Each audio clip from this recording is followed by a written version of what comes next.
All plants in the landscape need a certain volume of fertilization and nutrition in order to do well.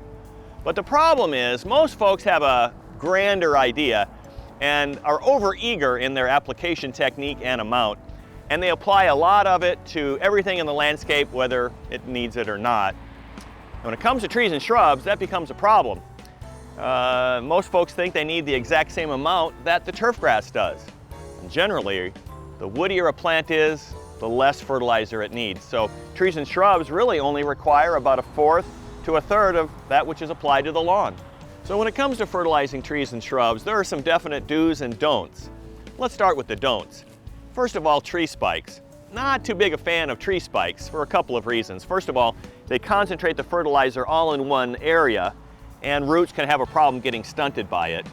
Secondly, they don't spread the fertilizer out to match up with the root system of a tree, which is really spread out laterally. So not a very good matchup.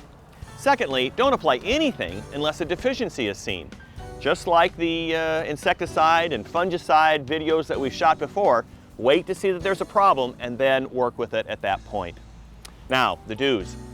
First of all, evaluate and look at the landscape. And if there are trees and turf in close proximity, like most of our landscapes, chances are the trees and shrubs are going to get all the fertilizer they need from overspray from the turf grass application. So you really don't need to worry about that.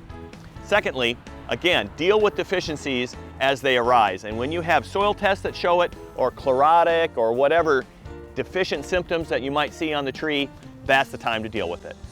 So when managing the trees and shrubs in your landscape, the bottom line is don't overdo it. Don't get too carried away.